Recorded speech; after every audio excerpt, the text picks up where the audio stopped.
সরকারের পৃষ্ঠপোষকতায় আমলারা দুর্নীতিতে জড়িয়ে পড়ছে বলে মনে করেন জাতীয় পার্টির চেয়ারম্যান জে.এম. কাদের। বনানীতে দলীয় কার্যালয়ে ব্রিফিংয়ে তিনি এসব কথা বলেন। তারা যদি চান তাহলেই আমলারা দুর্নীতিবাজ হতে পারে, তারা যদি চান তাহলেই ব্যবসায়ীরা রাজনীতিবিদ হয়ে দুর্নীতিবাজ হতে পারে। এটা আমরা ব্যাপকভাবে ঘটতে দেখেছি বর্তমান সরকারের আমলে।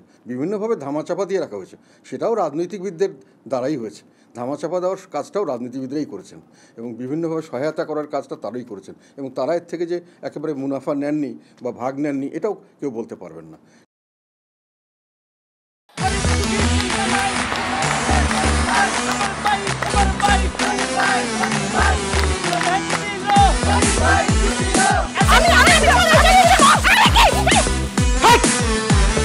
কি ধরনের আকাম করেছে জানো? সারা বিয়ে করলো দুখান, কিন্তু ফেসবুকে রিপোর্ট করেছে একখান। মেজাজটা আমার তো হট হয়ে রয়েছে অনেক আগ থেকে। আমি আমার জান পাখি, সোনা পাখি, টিয়ে পাখি, কি করতেছো? ফেসবুকে একটা পোস্টে অ্যাংরি রিঅ্যাকশন দিছিল। Don't touch my body. বড় বউয়ের প্রতি অনেক কি বেশি না মায়া মহব্বত, যাও তারে গিয়া দেখাও। আমার কাছে আইছো কেলা? প্রথমে আমার ঘরে না এসে আমার চোখের সামনে দিয়ে গট গট করে ছোট বউয়ের রুমের মধ্যে চলে যাও কোন সাহসে? আমি ভাবছিলাম তুমি বড় বউ বড় বইনের মতো থাকবা, কিন্তু তুমি বাইরে হইছো আস্তে একটা ডাইনি বুড়ি। আমি সাক্ষাৎ ডাইনি আর তুমি সোনার ময়না পাখি। এই চুপ করো।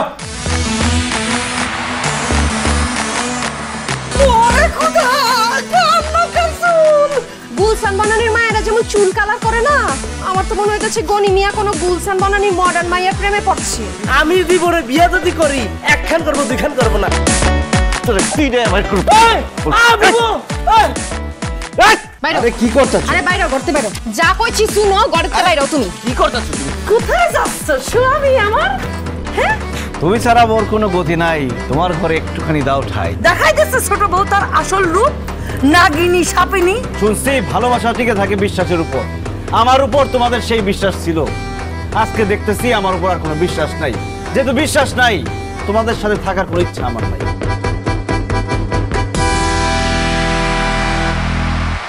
এখন জন্ম সনদ দিয়ে খোলো বিকাশ স্টুডেন্ট অ্যাকাউন্ট। নিজের বিকাশ নিজে কর।